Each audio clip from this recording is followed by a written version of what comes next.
angkat suaramu. Let's worship Jesus. Mari kita sembah Tuhan. Haleluya.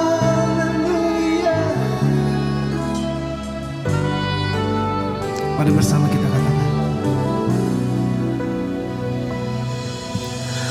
Lingkupiku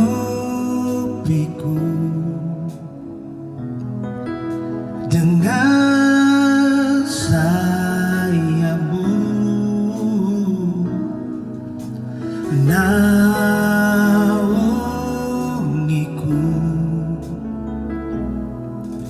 dengan kuasa-Mu.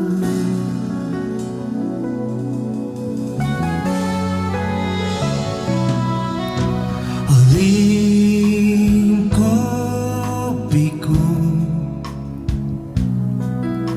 dengan sayang-Mu, oh naungiku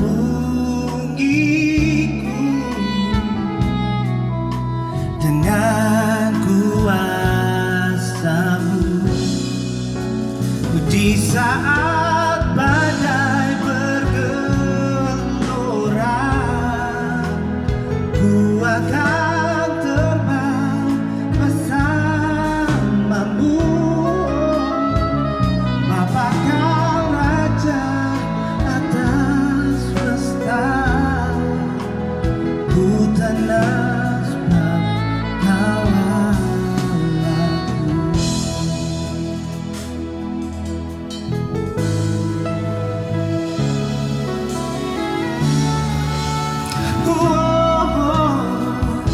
Lingkupiku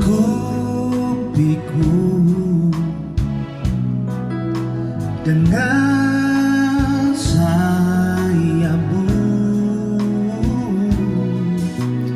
naungiku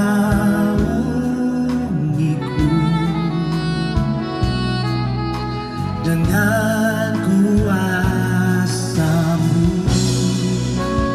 Di saat badai bergelora, ku akan terbang bersamamu.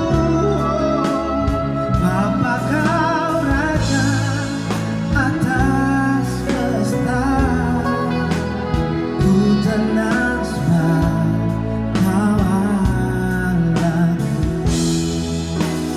Di saat badai bergelora, ku akan terbang bersamamu. Bapa Kau Raja atas semesta, ku tenang sebab Kau Allahku.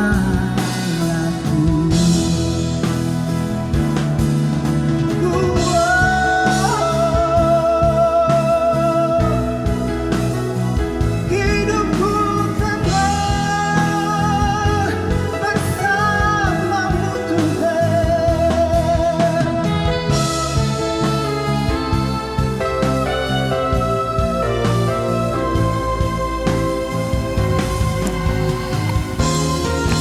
Oke, mari bersama kita nyanyikan.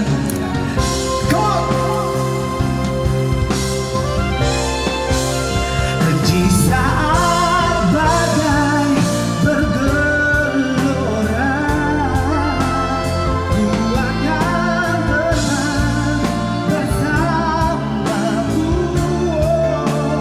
Bapa Kau Raja atas semesta,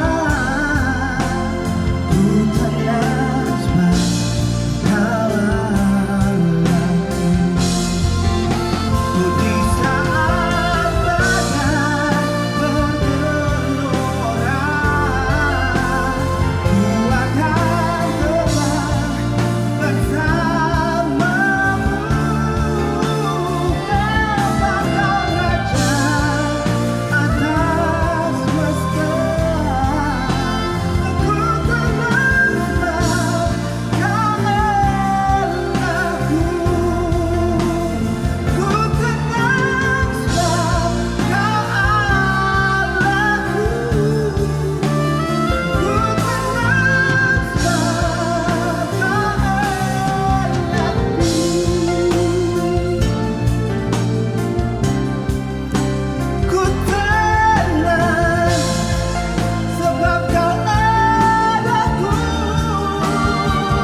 Selamat pagi, bagaimana kabarnya? Saya harap semua masih dalam keadaan baik. Kita tahu bahwa hari-hari ini mungkin banyak yang merasa kurang inspiratif dan semangat karena kita sudah hidup bersama pandemi ini masuk bulan ke-8. Mari terus bertahan untuk terus bertumbuh di dalam Tuhan. Sudah siapkah saudara untuk menerima firman Tuhan? Mari kita satu hati di dalam doa. Terima kasih Tuhan untuk kesempatan hari ini kami masih bisa berkumpul secara online.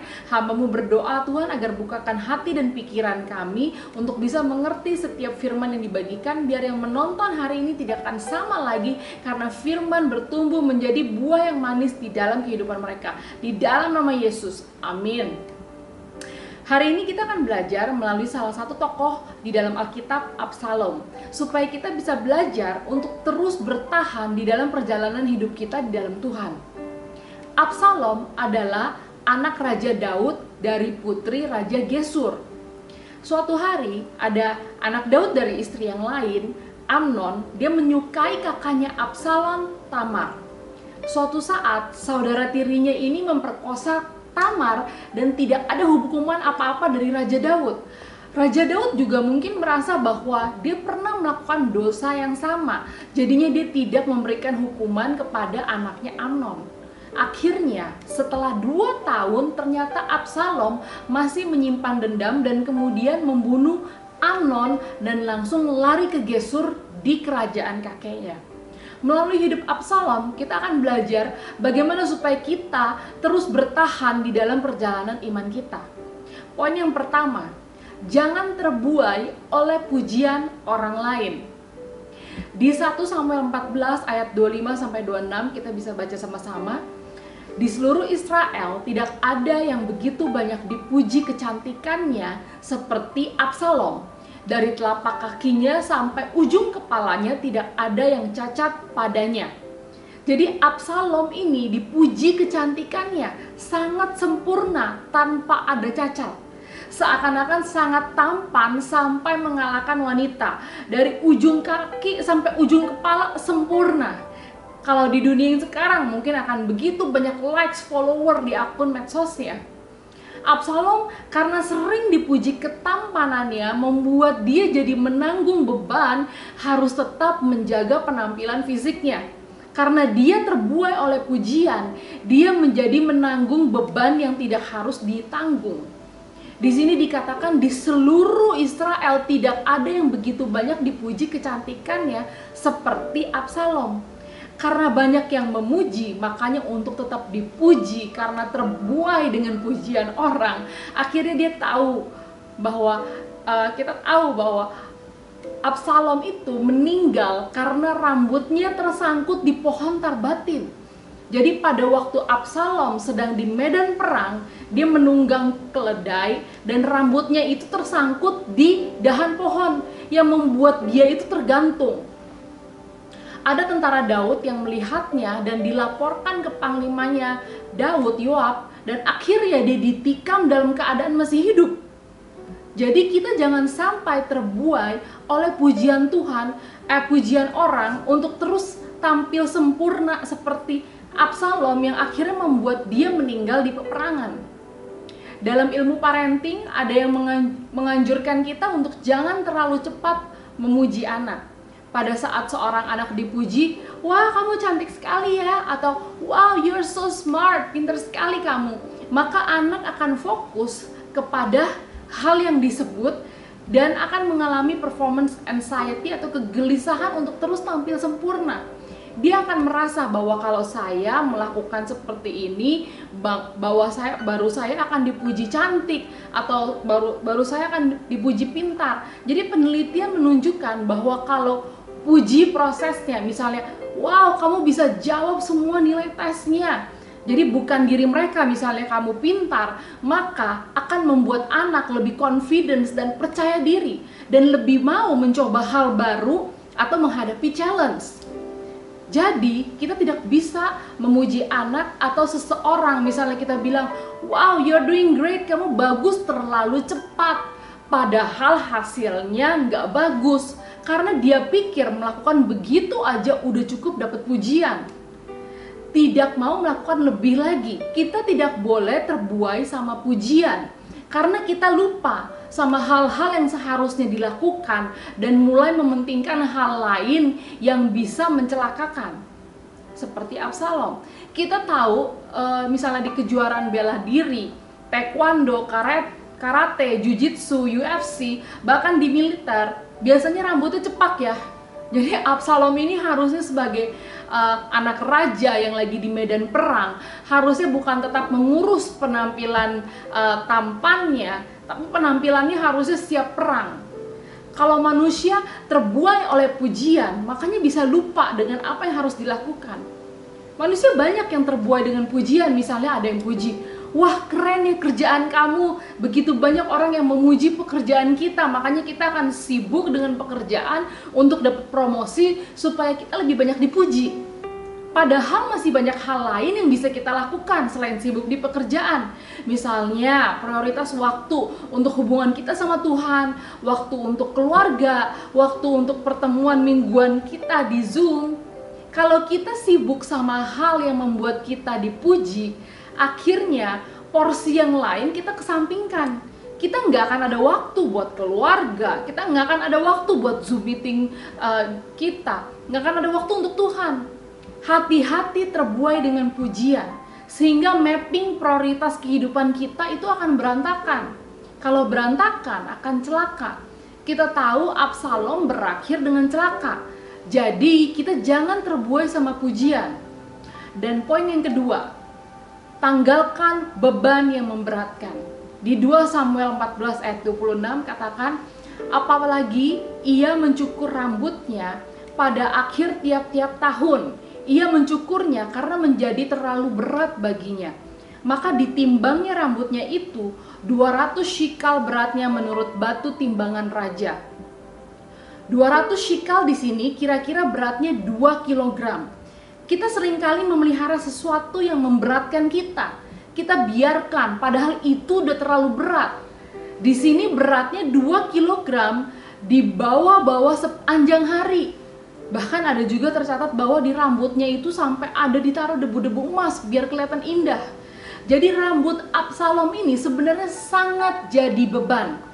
Bayangkan, 2 kilo rambut dibawa setiap hari, tapi memang membuat dia kelihatan sangat terhormat dan kaya. Kita harus buang beban yang memberatkan kita. Beban apa yang saudara pegang sekarang ini yang memberatkan? Mungkin saudara masih memegang beban amarah seperti Absalom. Jika saudara menahan marah kepada seseorang, maka tiap hari akan terus memegang beban yang akan memberatkan kita. Jika beban untuk satu orang satu hari itu seberat 10 gram, kalau saudara sudah memegang beban itu selama 10 tahun, maka saudara sudah memegang beban 36,5 kilogram di pundak saudara. Itu baru marah atau kecewa sama satu orang. Bagaimana kalau ditambah dengan kekecewaan lain atau dari orang lainnya? Tuhan katakan bahwa datanglah kepadaku semua yang berbeban berat, maka aku akan memberi kelegaan kepadamu. Mari, mulai tanggalkan beban yang memberatkan kita dan serahkan kepada Yesus. Dan poin yang terakhir, lari dan curhat kepada Tuhan. Absalom sehabis membunuh Amnon kakak tirinya, dia langsung lari ke tempat kakeknya, yaitu di Raja Gesur. Dia tinggal di sana selama 3 tahun. Jadi setelah itu dia kembali ke Yerusalem selama 2 tahun sebelum diizinkan untuk bertemu dengan ayahnya Raja Daud. Setelah itu Absalom langsung melakukan misinya untuk menggulingkan ayahnya dari tahta. Kita bisa lari dan curhat kepada orang yang mungkin tanpa memikirkan apakah sudah dewasa rohani atau belum, apakah buah-buah rohnya sudah kelihatan atau belum. Seperti Absalom yang lari kepada kakeknya, yang kemungkinan mungkin bukan orang yang takut akan Tuhan, maka akan bisa memberikan konsul yang tidak baik. Mungkin pendapatnya subjektif dan membela cucunya. Pastinya akan mengatakan hal yang menyenangkan cucunya, bukan katakan kesalahan dia bahwa dia sudah membunuh saudara tirinya. Kalau kita lari kepada Tuhan, maka kita akan dikuatkan untuk meminta maaf. kita akan dikuatkan untuk ada rekonsiliasi. Kita seringkali meminta saran kepada orang yang tidak qualified. Pada saat kita curhat kepada orang yang salah, maka bisa membuat kita melakukan keputusan yang salah. Absalom ketika kembali ke Gesur, walaupun sudah diizinkan kembali dari Gesur, walaupun sudah diizinkan untuk menemui ayahnya, tapi masih menyimpan amarah, beban marah yang akhirnya membuat siasat untuk menggulingkan ayahnya sendiri dari tahta. Padahal sebagai anak raja, dia pasti hidup dengan kemewahan dan dikagumi oleh banyak orang Israel. Jadi kalau ada masalah, kita jangan lari kepada orang, tapi kita lari kepada Tuhan. Untuk bisa bertahan dalam perjalanan iman kita dan juga menang di dalam hidup kita, kita jangan terbuai oleh pujian orang lain. Karena pujian itu bisa membuat kita lupa untuk melakukan hal yang seharusnya, hal yang penting. Buang semua beban hidup yang memberatkan kita, itu hanya akan slow us down, membuat kita berjalan lebih lambat. Dan yang terakhir, lari kepada Tuhan saja, karena solusinya dari Tuhan adalah yang terbaik. Mari kita satu hati di dalam doa. Terima kasih Tuhan untuk hari ini Tuhan, hamba-Mu berdoa Tuhan, biar akan ada beban-beban yang ditinggalkan Tuhan, dibuang Tuhan, biar ada beban amarah, beban kekecewaan Tuhan, yang dibuang sekarang juga di dalam nama Tuhan Yesus Tuhan. Mampukan Tuhan, agar setiap anak-anak-Mu Tuhan bertahan, mampukan agar setiap anak-anak-Mu Tuhan menjadi pemenang Tuhan dalam setiap permasalahan yang mereka hadapi Tuhan. Hamba-Mu berdoa Tuhan, untuk akan ada suatu kemenangan demi kemenangan Tuhan yang akan dialami oleh anak-anak-Mu Tuhan. Mampukan mereka Tuhan untuk bisa menjadi jawaban Tuhan atas segala permasalahan yang ada Tuhan. Di dalam nama Tuhan Yesus Tuhan berdoa dan bersyukur. Amin. Happy Sunday, Tuhan Yesus memberkati.